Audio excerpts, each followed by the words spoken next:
Assalamu alaikum, कैसे हैं आप सब?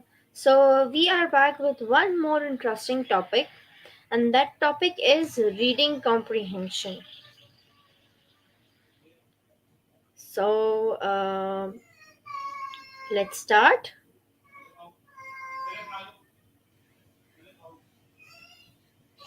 I hope आप सब ठीक होंगे, सर्दियों को enjoy कर रहे होंगे because the winter part is getting a little bit more serious. तो बेहतरीन हो जाएगा कि अगर हम सब जो है वो कुछ अच्छा अच्छा लर्न करें. So, Walaikum Assalam, Shafaq and Musarat, and I am waiting for a person or two to enter so that we may begin with our session today. So, do tell me about what you know about this particular reading, and then we'll move ahead. So, let's just move towards this part. What do you know about reading? Walaikum Assalam, Afshin. And why is it important?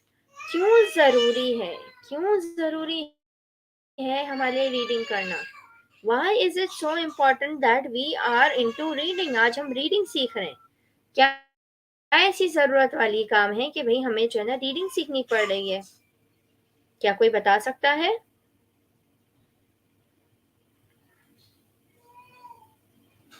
क्या कोई बता सकता है कि ये reading होता क्या है? What do you know about reading, and why is it so important that the teacher is spending her one whole class to just explain you that what is reading and what does reading comprehension do?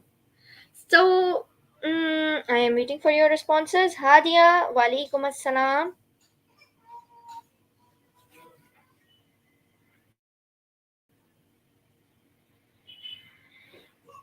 Just 2 more minutes and then we'll actually begin. So, till that time, I am giving you 2 minutes to just jot down your response, whatever it is. So, what is reading and why is it important to read? बहुत ज़रूरी चीज़ें हैं, क्यों ज़रूरी हैं?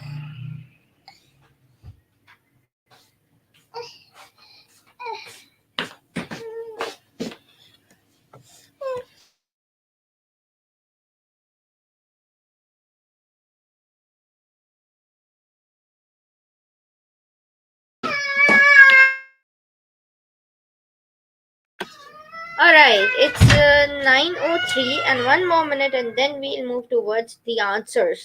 Because whenever I pose a question on the YouTube channel, there is always the possibility of getting answers.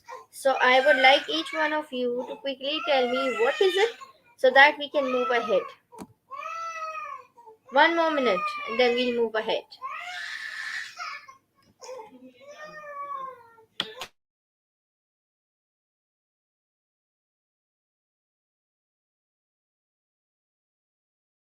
Afshin has given me a response that reading is most important for vocabulary. Absolutely right, Afshin. Reading is not only linked with our thinking skills, but it is also linked with vocabulary. If we want to increase our vocabulary in any means, we can go for reading. The more we read, the more vocabulary, the more lexical aspects, the more the language can be understood if you go towards the reading part. If you have a habit of reading, then it is eventually a good part for you. Very well done, Afshin. Rightly said, absolutely. So, moving ahead, what is reading? The whole process is written in front of you in the form of a paragraph. I would read it to you, and then you can tell me if there is any confusion. Reading is a process of looking at a series of written symbols and getting meaning from them. Okay? When we read, we use our eyes to receive written symbols, letters, punctuation marks, and spaces. We use our brain to convert them into words, sentences, and paragraphs, and communicates us something.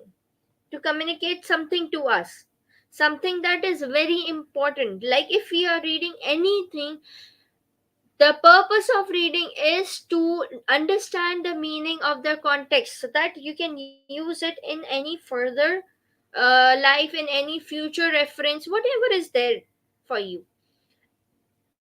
So it is really important. Acha, one thing that I would like to highlight over here is that process means it's a step by step thing.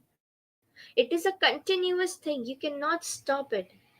आपको पता है इस process में फर्क होता है. Process हमेशा चलती रहने वाली चीज को हम कहते हैं. So reading is the process. It not only involves only one thing that we are looking at the letters. No, it involves the function of the hands, the function of the eyes, the function of the brain. So it is a process including many systems that work together to provide us the meaning of that particular text we are reading. Reading comprehension क्या है भाई? ये सबसे बड़ा सवाल है कि reading तो हमें पता है, रीडिंग कॉम्प्रिहेंशन का हमें नहीं पता. What is reading comprehension? Reading comprehension is the ability to read text. आपने टेक्स्ट रीड किया, ठीक है, और उसकी मीनिंग का प्रोसेस जब हम करते हैं तो वो मीनिंग जो है वो रीडिंग कॉम्प्रिहेंशन हो जाता है. मतलब whatever you are reading you are understanding it without बिल्कुल प्लेजर फॉर रीडिंग नहीं हो गया कि बस रीड कर लिया हो गया. Whatever you are reading, you are creating meaning out of it. It relies on two interconnected abilities. एक तो होता है वर्ड रीडिंग, जो हमारे पास लेटर्स होते हैं, सिंबल्स होते हैं, पंक्चुएशन होते हैं, हम उसकी बात करते हैं. एक होता है लैंग्वेज कॉम्प्रिहेंशन, जो पूरा का पूरा आप सेंटेंस पढ़ते हो वो लैंग्वेज के बेसिस पे आता है. We are not referring whenever we are reading if we read one word. अब मैं कहूँ अगर कॉम्प्रिहेंशन, पहले मैंने आपको कहा था कि रीडिंग क्या है. रीडिंग रीडिंग एक प्रोसेस है. किस चीज का प्रोसेस है, क्या है, इसके आगे हमें कुछ नहीं पता. रीडिंग कॉम्प्रिहेंशन मतलब the skill to develop the ability to understand that particular reading. ठीक है, whenever we jot more words into a sentence, हमें मजीद चीजें जो है वो समझने का मौका मिलता है. वालेकुम अस्सलाम Saira Aslam. Yes Shumaila, we are just going on with reading comprehension explanation. Reading is a process which you use to increase your vocabulary. ठीक है, and again reading comprehension means to increase your brain power, to increase your understanding ability to understand whatever is there in the text.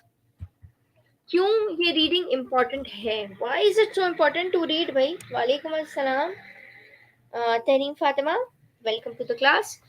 क्यों जरूरी है reading comprehension? क्यों चाहिए भाई? What is the purpose? There has to be a purpose for everything. The purpose of reading comprehension is to add meaning to what is read. Whatever you are reading, you need to add meaning to it. अच्छा जी, आपने एक text read किया, अब आपने text read करके समझ लिया, हो गया. कभी कभी आपकी समझ और राइटर की समझ में फर्क होता है. To understand the point of view of the writer, we need to read the text again and again, and we need to upgrade our comprehension skills. ठीक है, चलिए आगे बढ़ते हैं. Reading comprehension occurs when words on a page are not mere words but thoughts and ideas. The thoughts and the ideas of the writer. Remember, जब मैंने आपको homework दिया था, मैंने आपको कहा था इसको गो थ्रू करें, इसको समझने की कोशिश करें. क्या लिखना चाह रहे हैं जिसने लिखा है? व्हाट इज हिज और हर पॉइंट ऑफ व्यू? क्या आइडिया है उसका इस लिखने के पीछे? What is the reason for writing it? What is the idea? क्या कन्वे करना चाह रहा है आपको राइटर? ठीक है, ये भी हम जो है वो रीडिंग कॉम्प्रिहेंशन की स्किल में एक इंटीग्रेटेड पार्ट है.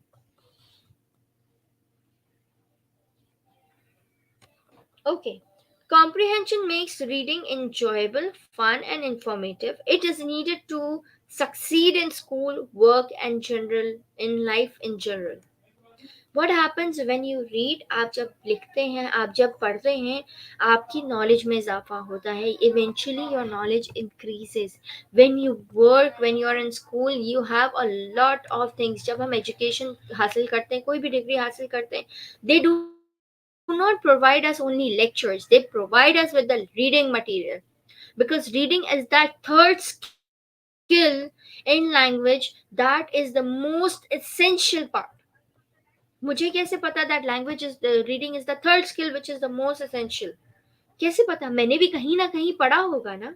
It is not written in front of me. I have read it prior in some other article. तो जब मैंने पढ़ा मेरी समझ में आया, मेरे जहन में मेमोराइज हुआ. Eventually when I am delivering a lesson, when I am working on English, तो मेरे पास इसका रिसोर्स है. ठीक है, ये इंफॉर्मेशन है मेरे पास. In the similar fashion, if you read anything, try and understand it. कोशिश करें कि उसको समझें. Do not just read and let go. अच्छा जी, वैसे तो आपको बहुत सारे प्रोसेसेस मिलेंगे online, but I would recommend you to go through this 4-step process of reading. This will help you in understanding whatever is there. The first one is preparing, the second is thinking, the third is extracting, and the fourth is translating. सबसे आसान तरीका है reading का.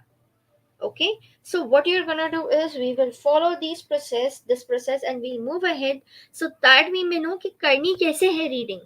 सिर्फ पढ़ते चले जाना है? No, you do not need to read only, you need to understand and read. Whatever you are planning to do in future, it will require you to read some text. चाहे आप बच्चों को पढ़ा रहे हैं, whenever you are studying on your own, or you are helping somebody to achieve their grades, आप tuitions भी दे रहे हैं, तो पहले आपको पढ़ के समझना होगा, तभी आप आगे बढ़ सकते हैं.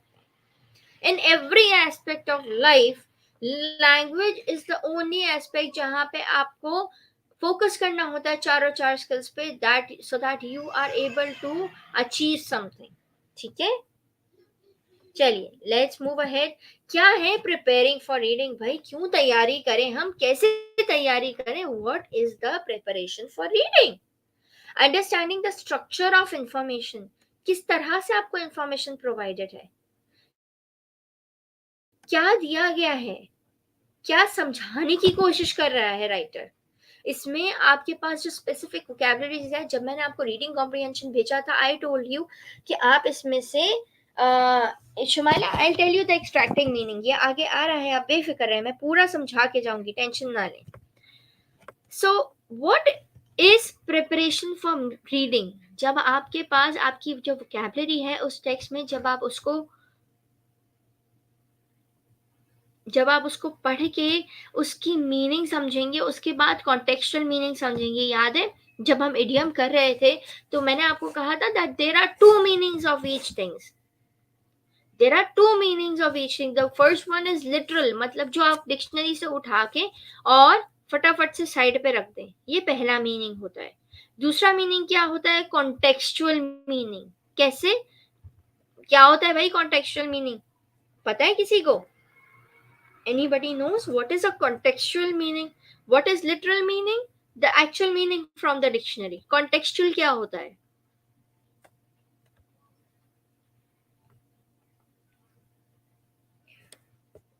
वालेकुम अस्सलाम. Okay, contextual meaning means जब आप पैराग्राफ रीड कर रहे हो, जब आप रीडिंग कोई कर रहे हो, वॉट एवर यूर रीडिंग, कुछ भी जब आप पढ़ रहे हो, तो उस अल्फाज के मायने आपको समझने होंगे with reference to the text. जो भी आपको पैसेज दिया गया है उसके अंदर उस अल्फाज का क्या मायने हैं, उसको हम कहते हैं कॉन्टेक्चुअल मीनिंग. यहाँ पे रीडिंग कॉम्प्रिहेंशन में do remember there is a little, मतलब ये समझे, there is a 10% chance that you have the literal meaning of that particular word. ज्यादातर हम कॉन्टेक्चुअल पे ही जाते हैं ताकि आपको समझ आए कि ये जो अल्फाज इस्तेमाल हुआ है वो इस टेक्स्ट में किस लिहाज से इस्तेमाल हुआ है, क्या है इसकी चीज. जब मैंने आपको नाउन वर्ब एडजेक्टिव्स ढूंढने को कहा था, यही आइडिया था इसके पीछे, that you have to identify the words, ताकि जब आप टेक्स्ट रीड करें तो आपको समझ आए कि आया ये नाउन पे आ रहा है, आया ये एडजेक्टिव पे आ रहा है, ये आ किस तरफ रहा है.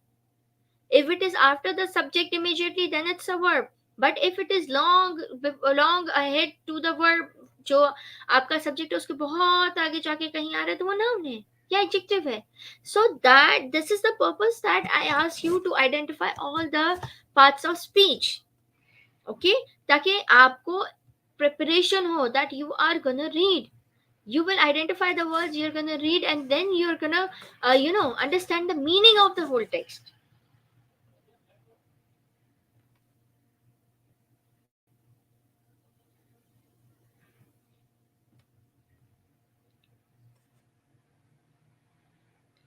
Okay, let's move ahead. The comprehension everyone has in their um, mobile phones or in their laptops. This is the three brothers. This is a very famous story. बहुत फेमस स्टोरी है. हम जब बच्चों को पढ़ाते हैं तो we go with the moral based stories. This is a moral based story. All right. I'll tell you that what is. Yes, बिल्कुल बिल्कुल बिल्कुल, सियाक और सबाक से जो मीनिंग समझ आता है उसे हम कहते हैं कॉन्टेक्चुअल मीनिंग. एक्सेलेंट, बिल्कुल यही होता है. और इस सियाक और सबाक को समझना बहुत ज़रूरी होता है. इन अल्फाजों को समझ के फिर हमें उसको कॉन्टेक्चुअल मीनिंग में डाल के समझना लाजमी होता है ताकि हम किसी भी चीज़ को कॉम्प्रीहेंड कर सकें. ओके, आपने ये पूरा पढ़ा था, मैंने आपको प्रिपरेशन करवाने का कहा था that you people need to identify all the difficult words. समझें उसको, उसकी मीनिंग को समझें. Okay, now today I will read the whole passage. ये भी पढ़ूंगी, इसके आगे वाला भी पढ़ूंगी और आपसे पूछूंगी कि आपने कौन सा डिफिकल्ट वर्ड फाइंड किया है. So let just read the passage then answer the questions भी मैं पोस्ट करूंगी. Do not worry. Once upon a time, there were three brothers living all alone in a faraway land. Their names were Strong Arm, Wise Head, and Good Heart. Strong Arm spent all his time very happily running, jumping, throwing spears, and swimming in the river. Wise Head too was very happy. He spent all his time reading, writing, learning, and making things with his hands. Good Heart was the happiest of all. He spent all his time helping his brothers and cooking their food. But as he grew older, the three brothers began to wonder whether they were really completely happy. So one day, the Queen of the Good Spirits decided to teach them something. She changed herself into a little girl and sat on the top branch of a great silk cotton tree that no one could ever climb, calling, "Help! Help!" Goodhart was always ready to help anyone in trouble, and he looked up and saw the little girl. But how could he get her down? He didn't know. So he asked his brothers for help. Wisehead thought about the problem. He worked out the height of the tree, made a long piece of thin string, and tied a stone to one end of it. Then he told Strong Arm to throw the stone over the highest branch. When the head when the stone fell to the ground again, when the stone fell to the ground again, the string was right over the branch. Then Wisehead tied a long, thick rope to the string and pulled the other end of the string until the rope too went right over the branch and down again. But Wisehead couldn't climb the rope himself. He had to get Strong Arm's help again. So Strong Arm climbed up the rope and brought the little girl safely to the ground. The three brothers all felt wonderfully happy because then that they had saved the little girl. They laughed and danced and sang. And just at that moment, the little girl became the queen of the good spirits once again. And this is what she said: "Now you have learned that being only strong or wise or only good is not the best thing. The best thing is to be strong, wise, and good." So the three brothers lived happily all their life, doing good things together and joining goodness with wisdom and strength. And their names become mixed up, and they became known by everyone as Wise Arm, Good Head, and Strong Heart. Now, We have already prepared for the reading. So, what were the difficult words that you thought you would need dictionary meaning of? कौन से ऐसे अल्फाज थे जिसमें आपको पता चल रहा था that you need to take help from your dictionary?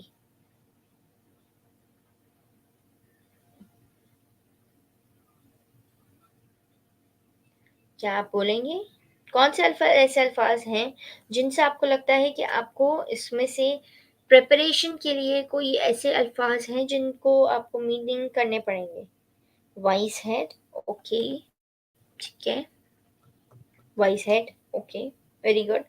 और गुड स्पिरिट्स, ठीक है, क्या होता है good spirit maybe? What else was there?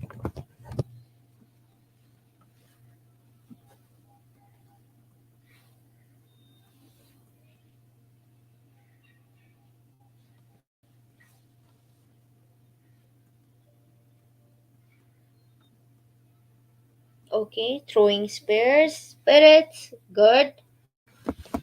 और river, okay,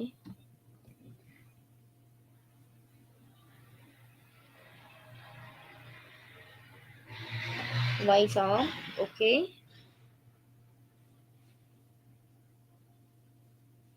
So there are a list of words that you think that you need to know। ये जो सारे अल्फाज हैं ना, इनकी सबकी मीनिंग जब आप निकालेंगे तो आपको पता चलेगा कि मीनिंग इसकी बहुत डिफरेंट है। जो कॉन्टेक्चुअली हम देख रहे हैं मफहूम के तहत, वो डिफरेंट है। Okay, so moving ahead to the second part कि अब हम क्या करें। थिंकिंग थ्रू द रीडिंग, क्या जब मैं पढ़ रही थी तो मैंने सोचा कि मैं क्या पढ़ रही हूँ, क्या करना है, क्यों, क्या मैं पढ़ रही हूँ, व्हाट इज द पर्पस, क्या मुझे समझ आ रहा है? क्या आप में से किसी को समझ आया कि आपने जो पढ़ा वो है क्या? सोचा आपने? Did you think through the reading? क्या आपने सोचा कि जो आप पढ़ रहे हैं वो क्या है? कुछ समझ आ भी रहा है या नहीं आ रहा? कैसे चल रहा है ये? थिंकिंग थ्रू रीडिंग करता क्या है? What is the purpose? Reflect on the information, जो भी आपने पढ़ा है उसके ऊपर आपका रिफ्लेक्शन जाता है, that whether you are understanding it और नॉट, और whether it is difficult for you to understand. जो भी आपके पास न्यू नॉलेज आती है during reading, you use it in multiple ways. ठीक है, अब मैं अगर आपको कहूँ, यहाँ पे एक अल्फाज है जो कि ओके साहिरा, वेरी गुड। यहाँ पे एक अल्फाज है जो कि थोड़ा सा मुश्किल है, बल्कि दो अल्फाज है, क्या वो मुझे कोई बता सकेगा? नंबर 3 में एक अल्फाज है जो बहुत मुश्किल है, क्या आपको पता है इसका meaning? What is integrate and what is existing स्केमास, क्या है ये? Good job. क्या है ये इंटीग्रेट? क्या मतलब है? What do you mean by integrate? भाई क्या है इंटीग्रेट? मुझे कैसे पता है इंटीग्रेट क्या है?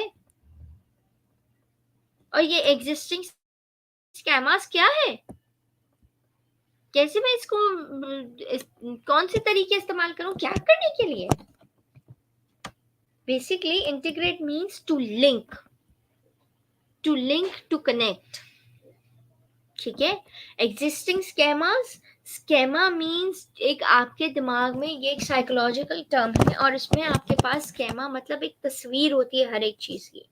जब आप ये स्टोरी पढ़ रहे तो इवेंचुअली आपके पास स्ट्रॉन्ग आर्म का एक इमेज बना होगा कि भाई एक हाथ है और वो स्ट्रॉन्ग है, मसल्स वगैरह बने हुए हैं। ठीक है, एक इंसान बना होगा जिसके हाथ बहुत मजबूत है। वाई सेड, इसका मतलब somebody who is extremely intelligent, जो समझदारी से काम करता है। गुड हार्ट, तो आपके अंदर, आपके पास दिल और पंख वाला कुछ एक इमेज आया होगा कि जो अच्छा बंदा है, जो अच्छा एक रिस्पॉन्ड करता है। ठीक है, स्केमास means something, a picture kind of a thing which is already present in your brain. ये आपके पास अनकॉन्शियसली होती है, अनकॉन्शियसली आपके पास होती है, you do not need it to be conscious. Unconscious brain में आपके पास ऑलरेडी होती है and you use it to link with new things, new information. ठीक है, उसके बाद develop a methodology for critical analysis of the new knowledge.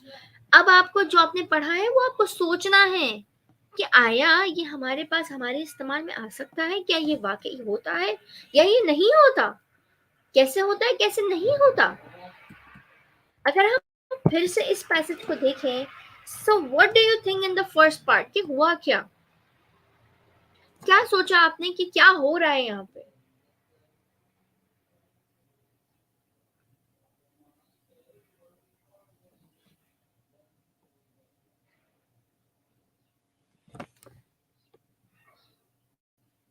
What is happening during the reading the first passage, क्या हो रहा है इसमें, क्या आपने सोचा।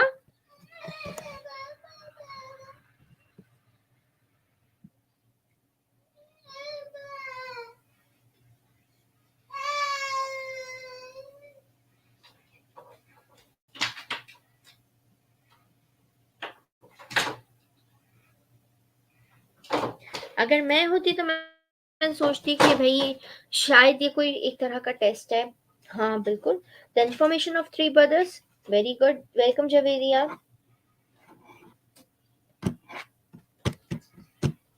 Okay, it is about three brothers who are living in harmony, but they need to know that they need to work together ना। जब हम आगे देखते हैं तो हमें समझ आया कि भाई there was a story, there was a setup of events and they had to overcome that particular problem, और उस problem को overcome करते करते then they got to know that every time if they want people to be happy, if they want their surroundings to be good, they need to work together। तो क्या ये वाकईतन ऐसे कोई ब्रदर्स होंगे, आपका दिमाग क्या इस चीज को कबूल करता है that while really there could be these kind of brothers जिनके ऐसे नाम होंगे और फिर एक गुड स्पिरिट जो है ना वो आके उसको जो है वो टेस्ट करे।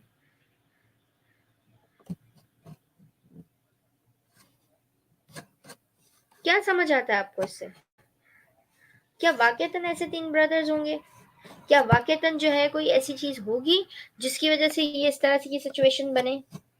No ma'am.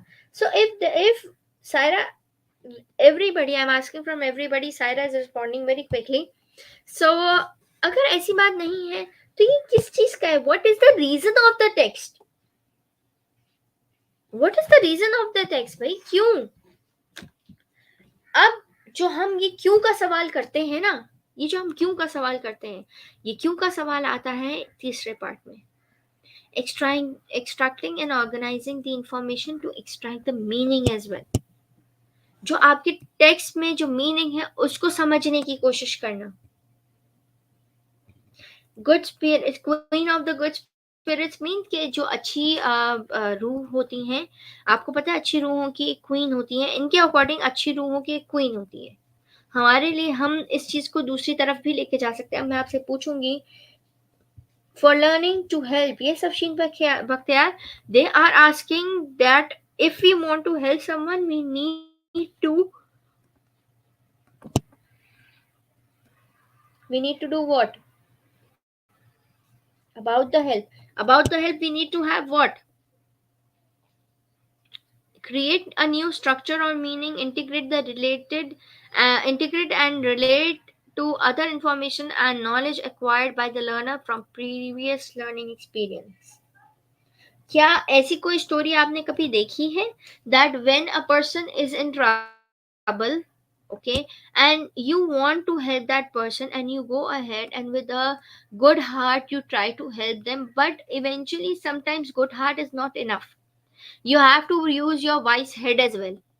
आपका दिमाग भी इस्तेमाल करना होता है, और उसके साथ साथ कभी कभी जो है ना हाथों का जोर भी लगाना पड़ता है, मेहनत भी करनी पड़ती है। जब हमारे पास प्रोजेक्ट्स होते हैं, हम चाहते हैं कि वो प्रोजेक्ट हमारा बेहतरीन तरीके से हो, हमारा हार्ट तो गुड है, बट हमें उस प्रोजेक्ट को कंप्लीट करने के लिए अपना हैंड पावर और अपना दिमाग भी इस्तेमाल करना है। So if you want to do good to somebody, you have to use all these three things. ठीक है, अल्लाह ताला आपको यहाँ पे क्वीन ऑफ गुड स्पिरिट्स है, हम अपने खुदा को मानते हैं, हम अपने अल्लाह को मानते हैं, तो अल्लाह हमें कभी कभी मुश्किलात में भी डालता है ताकि देख सके कि हमारा सब्र कितना है। यस और no. So if Allah is testing us, we need to with a good heart accept that particular challenge, we need to use our head and we need to use our strength as well। दिमाग और दिल दोनों की मजबूती उठा के अब जिस्म की भी साथ साथ अपने काम करना है. Okay, now if I ask you, तो क्या आपका परसेप्शन चेंज हुआ? क्या आपको ये टेक्स्ट बेहतर समझ आया या नहीं आया?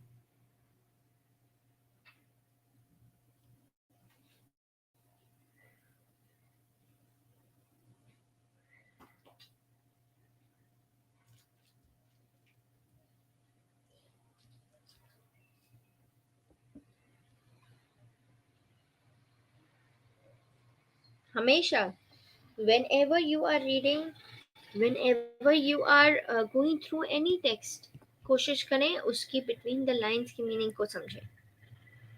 What is the author trying to convey? क्या convey करना चाह रहा है? What is the message behind it? What is the theme? क्या करना चाह रहा है वो इस पर्टिकुलर काम में? क्या ऐसी चीज है जो वो कन्वे करना चाह रहा है थ्रू द टेक्स्ट? ठीक है. अब translating information, become a self directed learner. Reading वो वाहिद प्रोसेस है जो आप कोलैबोरेटिव भी कर सकते हो और जो आप इंडिविजुअल भी कर सकते हो. और अगर आपको अपनी ग्रोथ चाहिए, काफी सारे लोग हैं जो राइटिंग में फंस जाते हैं, वोकैबुलरी नहीं है, समझ नहीं आ रहा किस तरह से पढ़ें, किस तरह से अटेम्प्ट करें. क्यों फंसते हैं?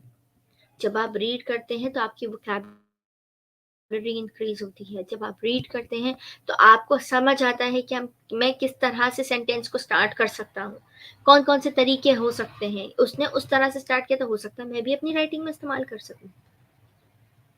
ठीक है. फ्रॉम एक्वायरिंग टू प्रेजेंटिंग, आप सिर्फ इंफॉर्मेशन ग्रास्प नहीं करते, आप उस इंफॉर्मेशन को प्रेजेंट करते हैं. कभी कभी आप शेयर करते हैं, कभी कभी आप लिखते हैं, कभी आप बोलते हैं, कभी आप जो है वो उसको परफॉर्म करते हैं. ये जो सारी इंफॉर्मेशन है जो आपने रीडिंग के थ्रू ग्रास्प की है, this is the information that you deliver to people. Okay, take the information acquired from the wording and point of view of the original author and transcribe it into your own words. Paraphrasing, meaning को समझे, meaning निकालें, बजाय इसके कि आप वही लिखिए जो वहां लिखा हुआ है. आप पैराफ्रेज करें, अपने अल्फाज में लिखें.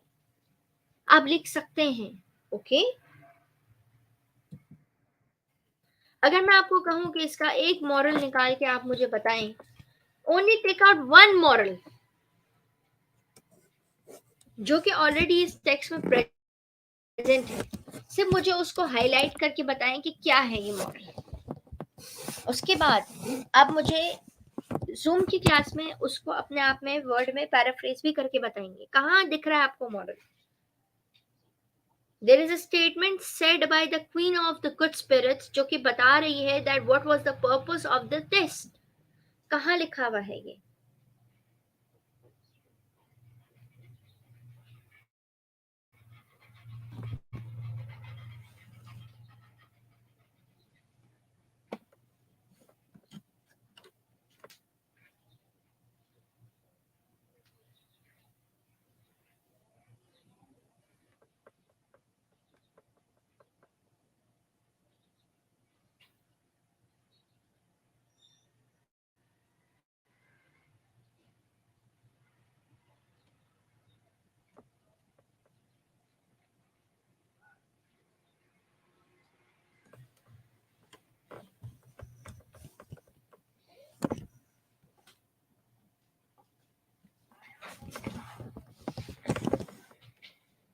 Okay, I am repeating my question that इस पूरे टेक्स्ट में, okay, you have this picture in your mobile phones. ठीक है, so you can refer to it. And दूसरी चीज ये, I want you to tell me that what is the conclusion of the whole experience. मतलब क्या चाहती थी queen of the good spirits के ये तीन लोग लर्न करें? क्या समझाना चाहती थी?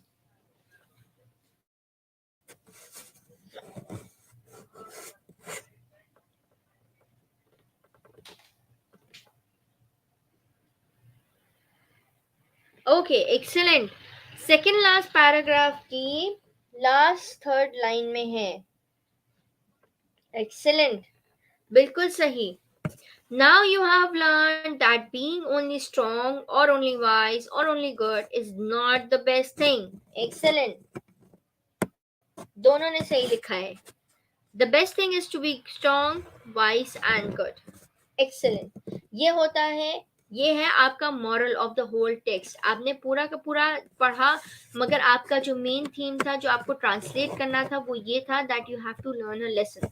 जब भी हम whenever we are reading anything, चाहे वो बुक्स हो, चाहे वो आपकी कोर्स बुक हो, कुछ भी हो, आपको उसका पर्पस या बैक हैंड मीनिंग जरूर पता होना चाहिए. अब ये एक सवाल है, do we need to read in order to speak English? क्या इंग्लिश की रीडिंग और स्पीकिंग का कोई कनेक्शन है? सिंपल सा एक सवाल, हाँ या ना?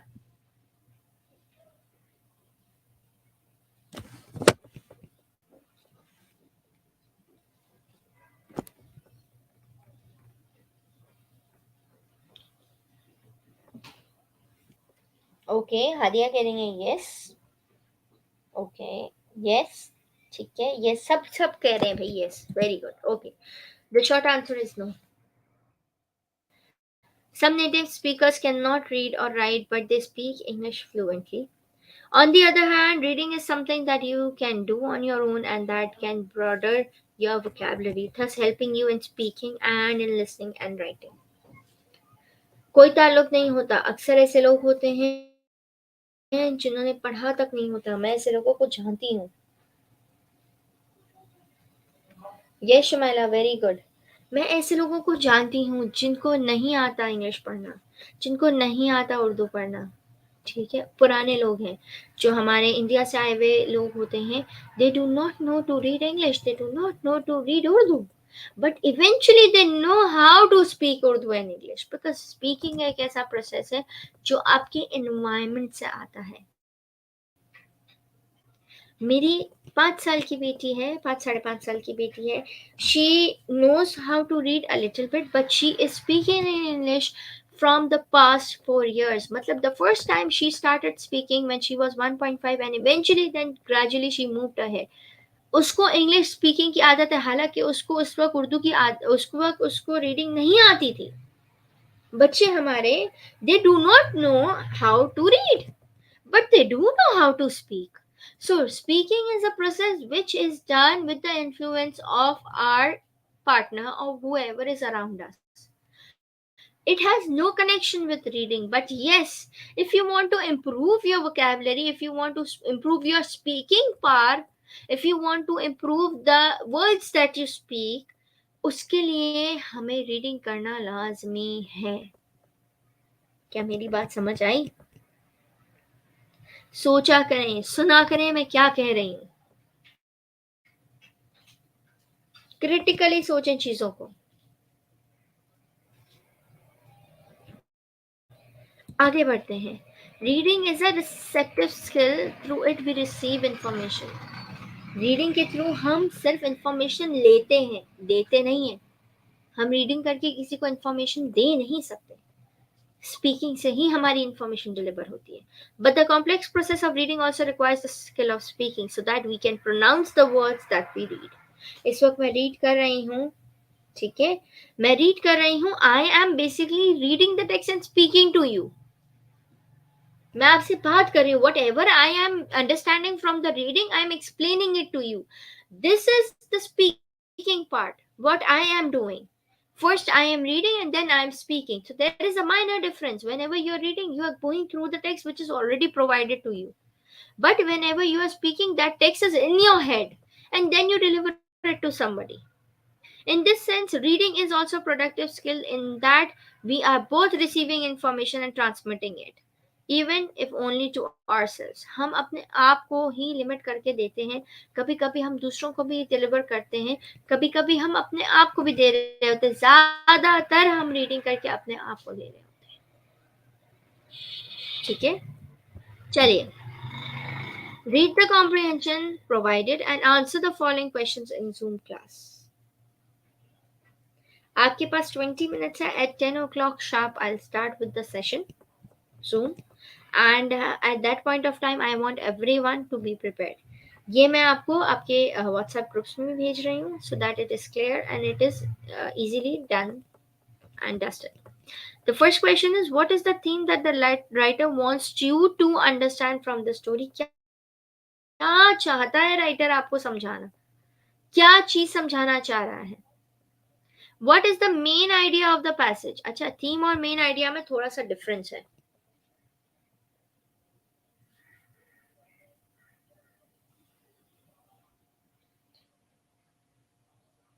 Yes, Musarrat, I'm sending it to you on your WhatsApp.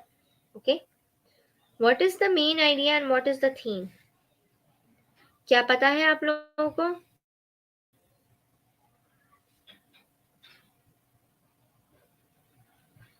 मैंने बताया था आपको।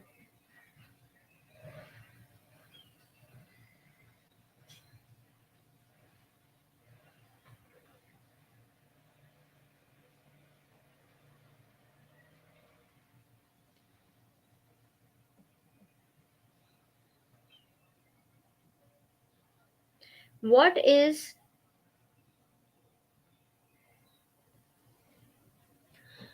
is the moral of the whole lesson? जो moral है ना आपका, वो आपका थीम है। जो आपके पूरे इसमें आपका थीम लिखा हुआ तो नहीं है ना? आपका थीम तो मैंने आपको समझाया है, अगर आपने गो थ्रू किया हो। मेन आइडिया आपके पास प्रेजेंट है, मेन आइडिया आपके पास अंदर है, जहां पे हमने उसको थर्ड पॉइंटर पे समझा था कि कौन से ऐसे अल्फाज हैं, कौन सी ऐसी चीजें जो हमें मेन आइडिया कन्वे कर रहे हैं, जो कि आप लोगों ने मुझे बताया था इससे पहले। ओके, थीम मीन्स कि क्या चीज डिलीवर करना चाह रहा है, व्हाट इज द मॉरल, क्या मॉरल है स्टोरी का जो कि राइटर हमें बताना चाह रहा है। ठीक है, तो आई होप आप लोग गो थ्रू कर लेंगे, इतना कोई मुश्किल नहीं है, ये आपने ऑलरेडी रीड किया हुआ है। ऑलराइट, कोई सवाल हो तो you can ask me right now. Thank you.